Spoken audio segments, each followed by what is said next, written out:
Assalamualaikum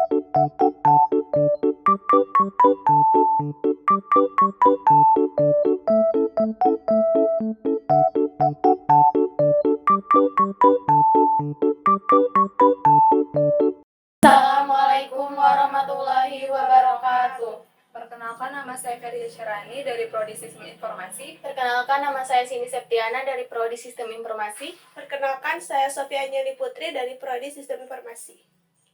Kami dari kelompok 3 akan mewawancarai narasumber atau salah satu karyawan dari PT Victory Cingluh Indonesia. Sebelumnya terima kasih udah mau menyempatkan waktunya ke sini. Ya udah, langsung aja ya Pak. Perkenalkan nama Bapak. Oh, kalau saya namanya Pak Sumardi. Jadi kalau terkenal ya Pak Sumardi, Sumardi aja gitu. Ya. Sebelumnya Bapak ini bekerjanya sebagai apa ya Pak? Dan sudah berapa lama bekerja di situ? Oh, bukan begitu. Jadi saya tuh di Cingluh sudah 3 tahun ya. 3 tahun, tapi awalnya saya kerja di KMK. Karena berhubung ada sesuatu hal saya pindah ke Cingluh. Oke. Bapak bekerja di PT Cingluh itu di daerah mana Pak sebelumnya? Ya, kebetulan saya di daerah Pasar Kemis. Kan Cingluh di Indonesia kan ada 2, di Cikupa dan di Pasar Kemis. Kebetulan saya yang di Pasar Kemis. Oke.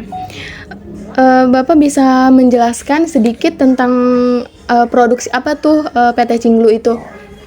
PT Cingluh itu bergerak di dalam produksi sepatu untuk brand Nike. Ya, jadi ya Nike itu. Ada brand-brand lainnya kah Pak? Enggak, kalau di Cingluh itu khusus brand Nike. Ya. Itu untuk ekspor apa impor aja Pak? Kalau Nike itu ekspor. Ekspor. Ya, ekspor. Tapi ada juga yang permintaan dari Indonesia. Ke Indonesia. Itu untuk sepatu sport kayak gitu atau untuk sepatu sekolahan atau umum? Oh, kalau untuk brand Nike itu sebenarnya ada beberapa kategori. Ya, ada kit, ada running, ada sport, ya ada segala macam itu ada. Jadi gitu. Sebenarnya di brand Nike juga semua pabrik produksi sepatu-sepatu yang banyak kategorinya gitu. Bapak bisa menjelaskan proses produksinya itu seperti apa sih dari awalnya? Kebetulan saya itu di bagian assembling. Assembling yaitu proses untuk menyatukan antara upper dan outsole jadi sepatu. Tapi secara garis besarnya, jadi di proses pembuatan sepatu itu ada beberapa bagian, yaitu yang pertama itu cutting atau pemotongan untuk material-material dipotong sesuai dengan bentuknya, lalu dijahitlah di sewing, dijahit untuk membentuk upper. Upper kemudian di assembling itulah menyatukan antara upper dan outsole menjadi sepatu. Seperti itu. Ada kendala gak sih Pak di saat proses produksi ini? Di setiap produksi pasti ada kendala, tapi disitulah fungsinya kita sebagai leader untuk meminimalis kendala tersebut agar kita bisa bikin sepatu produksi yang excellent atau bagus. Gitu. Target per hari atau per bulan nih Pak kalau misalkan di pabrik itu targetnya? Kalau untuk target sebenarnya kalau untuk satu pabrik ya kita belum begitu paham karena banyak lens. Kebetulan di Cingluh Pasar Kemis itu ada 43 lens. Ya, jadi 43 lens. Tapi untuk hasil produk atau apa namanya tadi ya? Hasil produknya itu untuk satu lens karena per jamnya itu 200 pasang per jam kali 8 jadi sekitar 1.600 pasang per hari. Lumayan banyak juga ya Pak. Ya.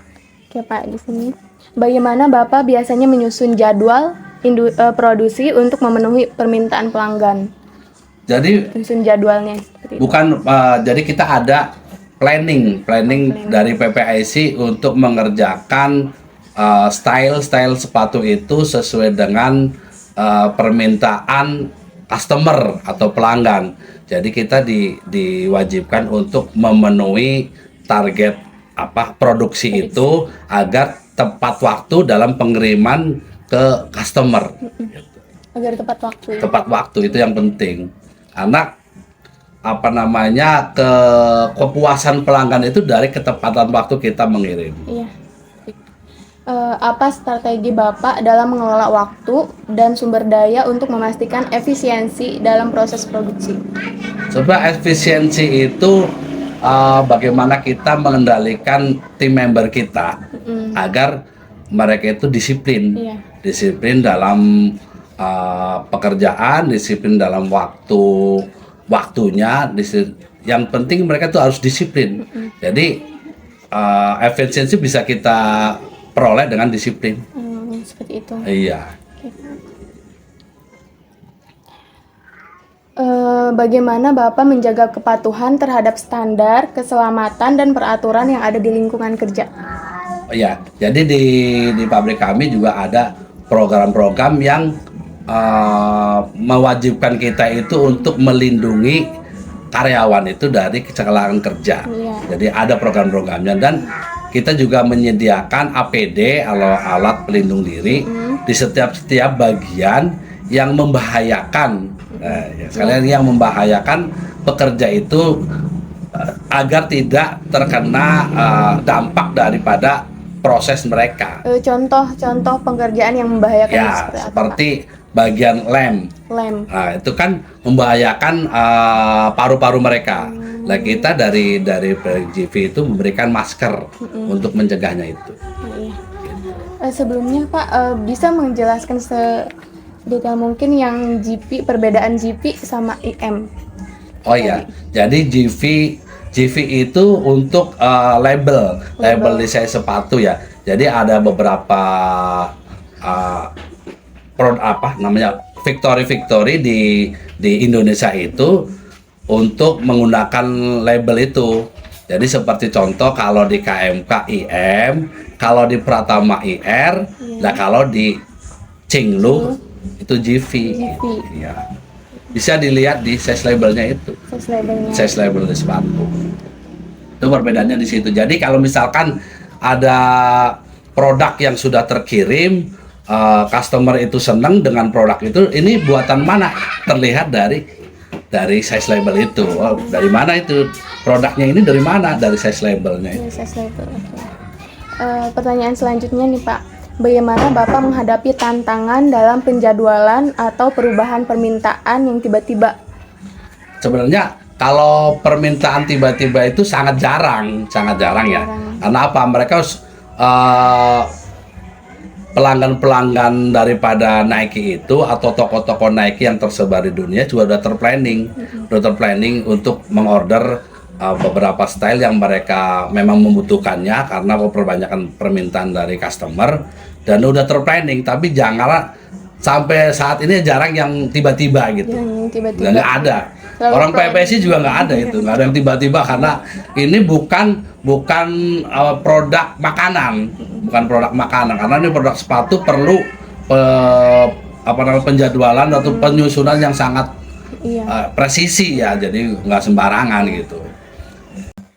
Pertanyaan selanjutnya nih Pak ya, bisa Bapak jelaskan tentang SOP yang ada di pabrik PT Cimulu? Oh gini, jangan sebenarnya SOP setiap produk itu pasti ada, dan untuk SOP di pabrik Cimulu, jadi semua bagian, semua proses itu ada SOP-nya.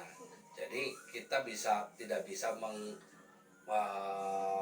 memfokuskan ke bagian apa, tapi semua proses dari awal proses sampai akhir, artinya dari awal potong bahan material sampai sepatu jadi mau dikirim itu ada SOP-nya, ada.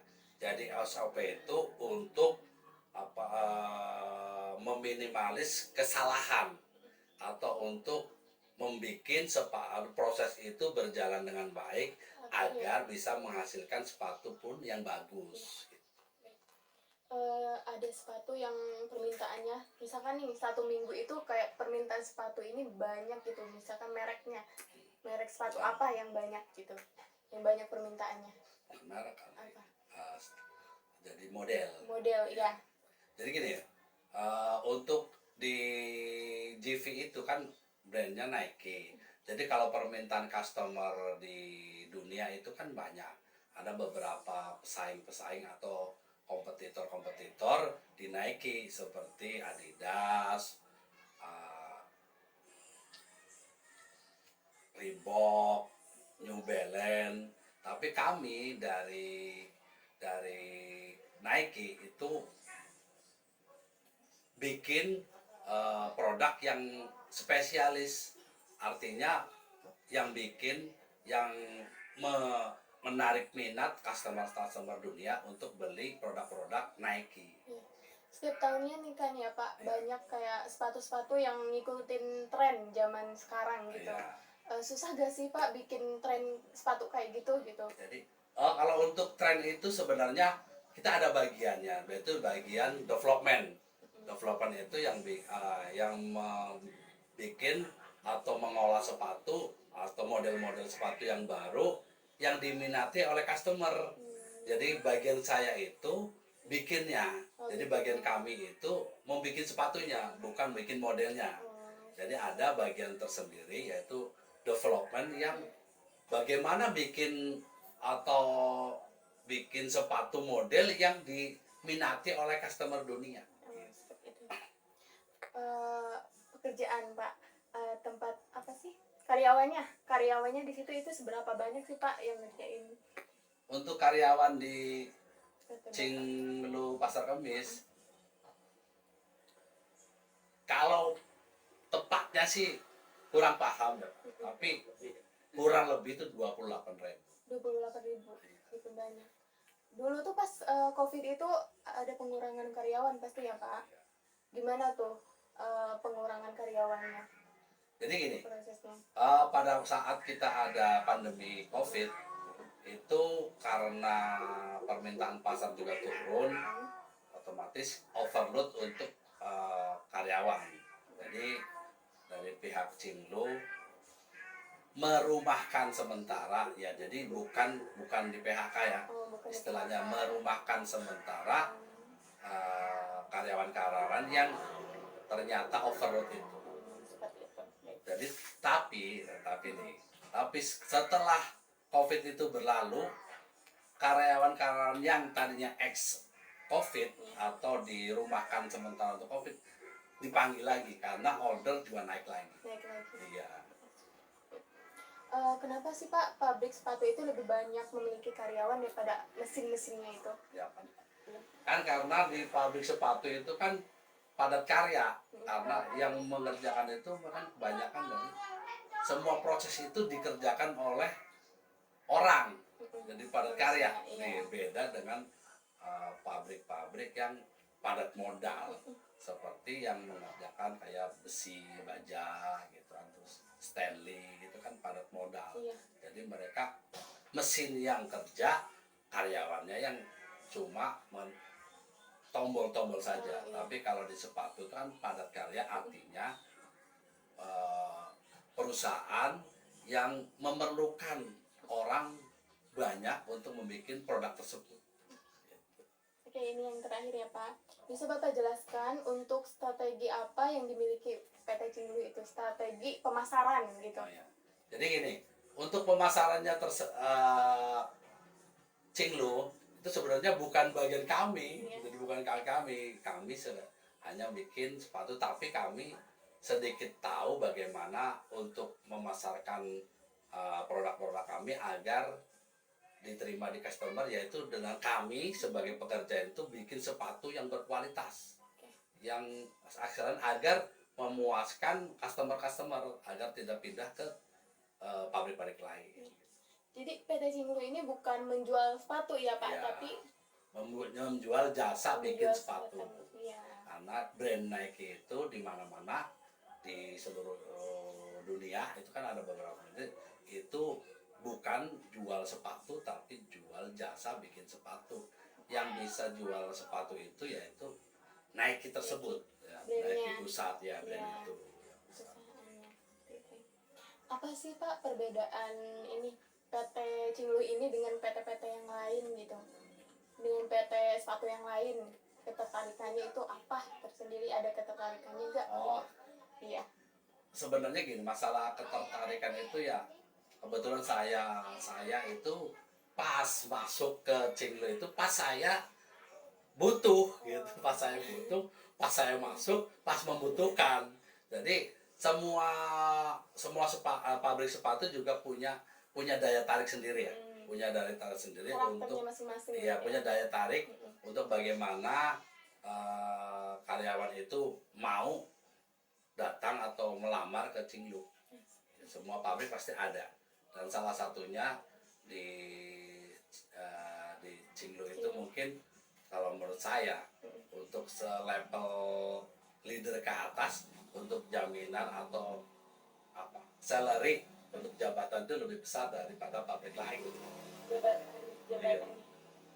Ada kesan dan kesan kan nggak sih Pak yang buat kita nih generasi milenial buat Karena gini, semangat generasi gitu. milenial ini kalau sebenarnya Gen Z sebenarnya apa milenial? Gen Z ini Pak ya. Gen Z ini sebenarnya gini, bagaimana Gen Z ya? Iya. Ya, ini bagaimana belajar itu dari awal sekarang nih. Jadi jangan pernah ragu, jangan pernah malu untuk belajar dari segi apapun, dari segi kayak gitu perkataan, komunikasi gitu ya. Jadi terbuka aja.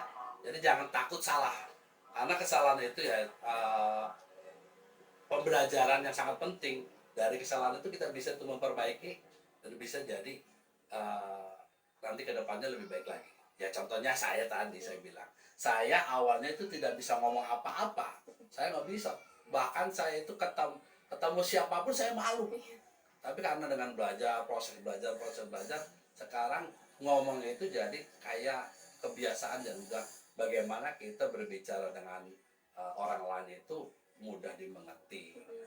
Pun dengan Gen Z ini sekarang, jangan pernah puas dengan ilmu yang kalian punya dan belajar terus dari segi apapun, bukan cuma pendidikan formalnya tapi juga pendidikan yang lain kayak gitu, dari olah kata segala macam itu sangat menentukan, apalagi kalian ibaratnya Iya. apa tuh mahasiswa kan banyak yang masih jauh lah, Iya. jauh, Masih jadi jauh. masih harus banyak belajar. Kalian nanti apa yang menjadi keinginan atau cita-cita kalian itu bisa terrealisasi. Baik Pak, sudah cukup mungkin ya pertanyaannya dari sini aja. Terima kasih sudah meluangkan sedikit waktunya. Terima kasih udah mau direpotkan dengan datang ke sini. Ya udah Pak, terima kasih. Sekian video wawancara dari kami, kurang lebihnya mohon maaf. Billahi taufiq walhidayah. Wassalamualaikum warahmatullahi wabarakatuh.